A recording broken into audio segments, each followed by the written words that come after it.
Hello everyone, welcome to my channel. This is Priya Bhargav. Today we are going to do a subsection of Unit 2. Unit 2 is from Block 4 MPC 004, that is MAPC first year students. This video is for you. I have already made one video and this is the second video. The links related to this unit you will get in the description section. Kindly check the description section for the remaining portion of the chapter. So हम already group dynamics discuss कर चुके थे, कौन कौन से processes है जो group को अफेक्ट करते हैं. आज हम करेंगे importance of group dynamics.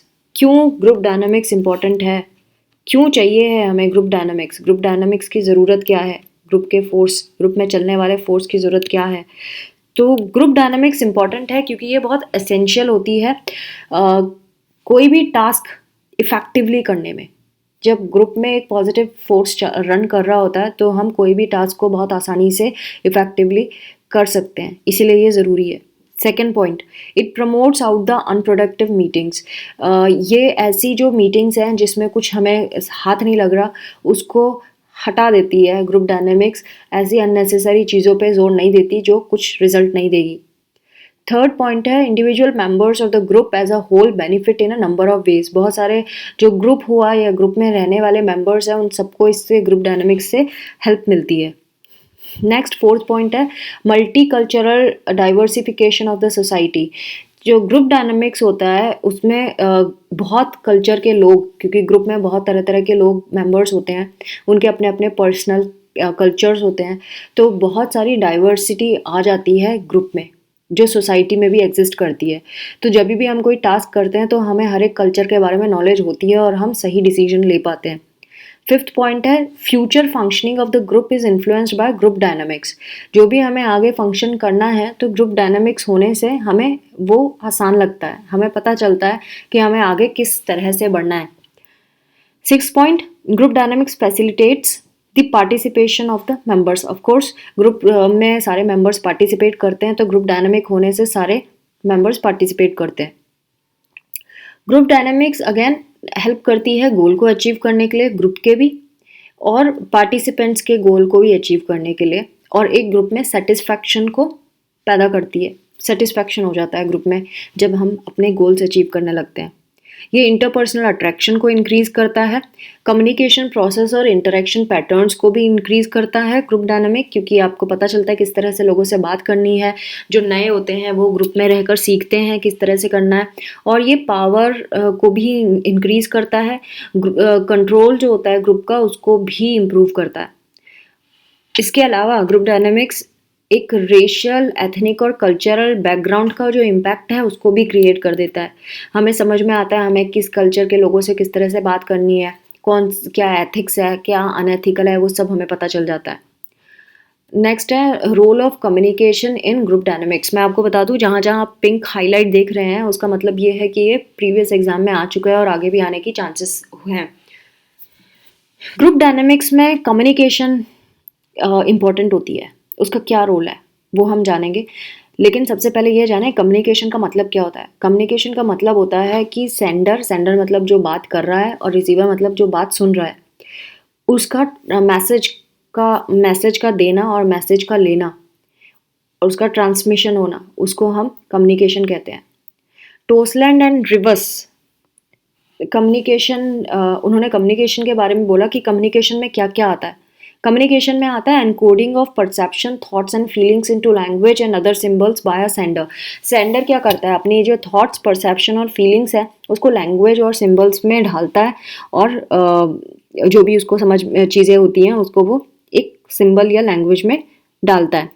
Second चीज़ क्या होती है इसमें, transmission of language and symbols verbally, non verbally और वर्चुअली.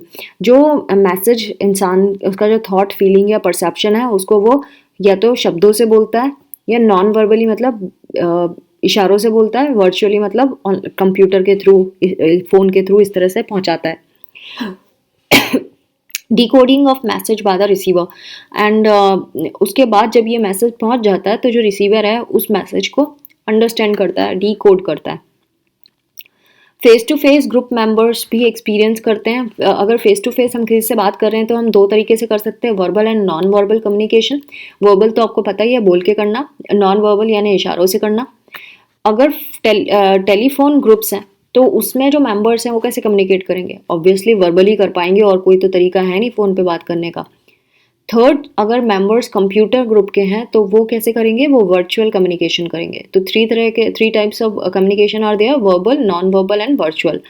नाउ डेविड ने 1980 में कुछ सिग्निफिकेंट पॉइंट बताए थे इस रिगार्ड में, और उन्होंने क्या बोला? उन्होंने बोला लीडर जो होता है वो सेंट्रल फिगर होता है किसी भी ग्रुप में, ऑफ कोर्स होता है, और उसका जो कम्युनिकेशन तभी होती है from member to leader and leader to member.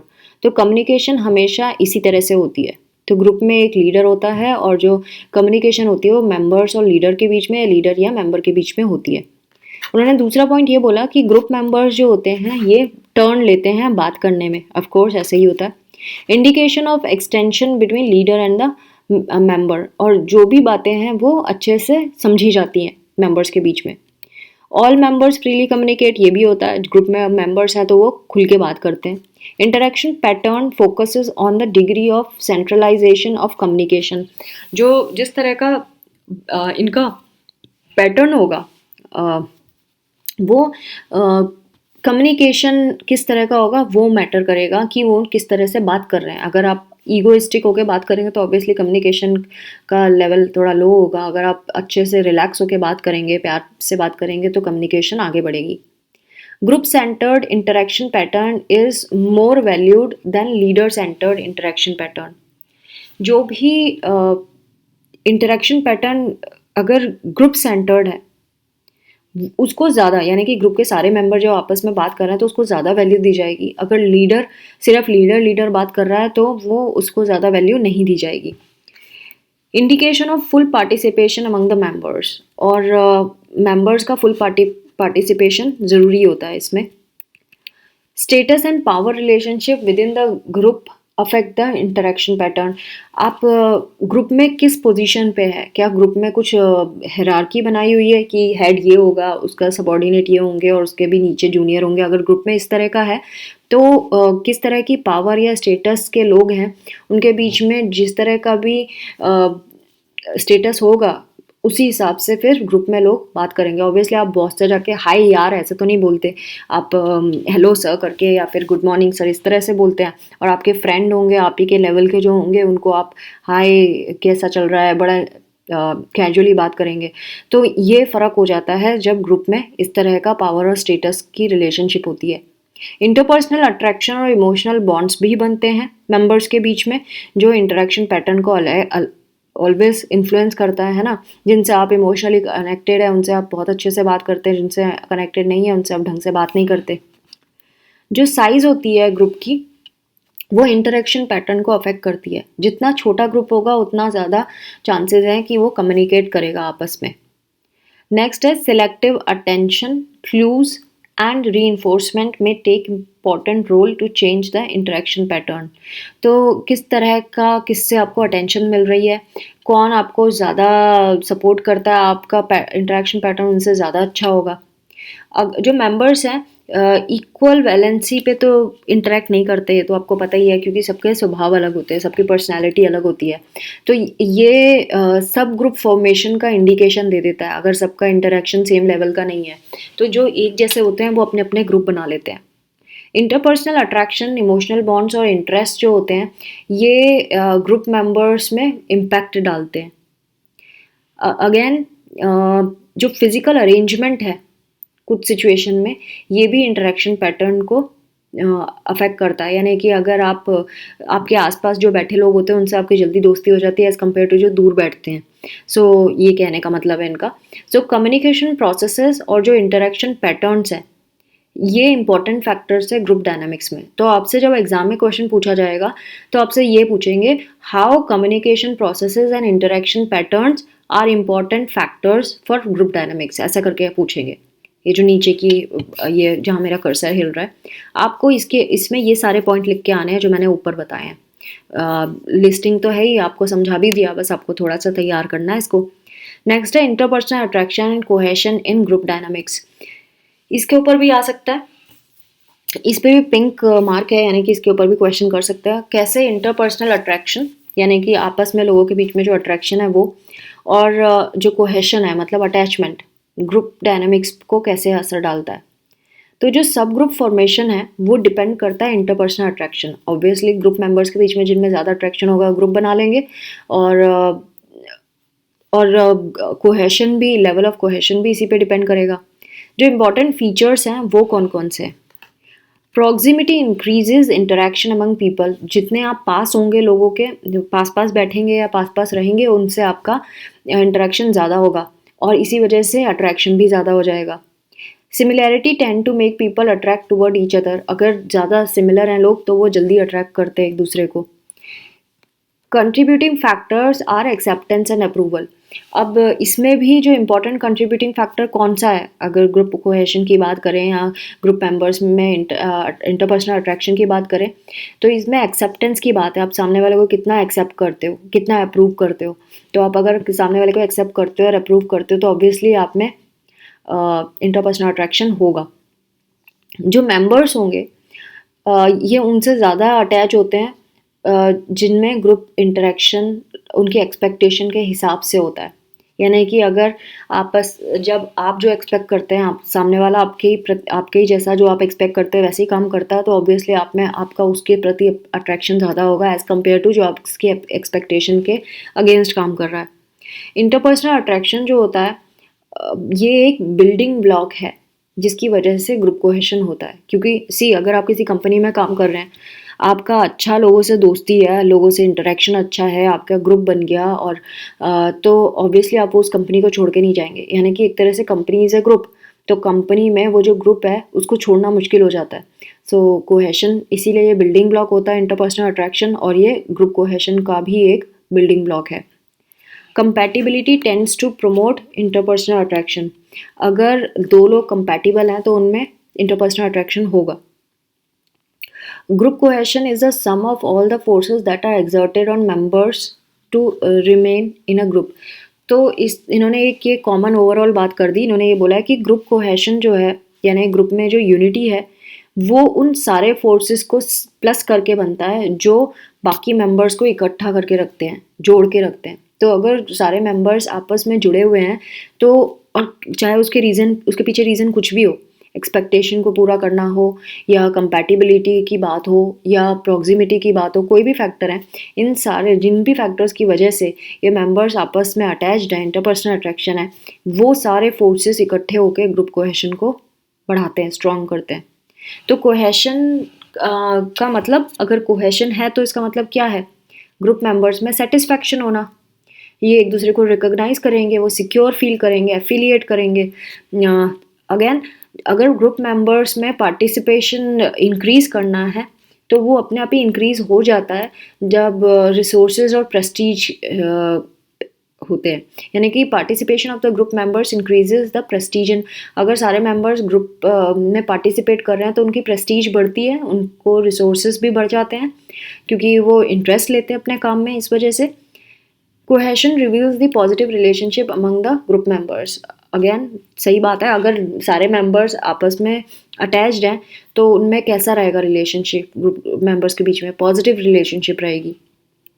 Cohesion can lead to a level of conformity that distracts from the work of the group.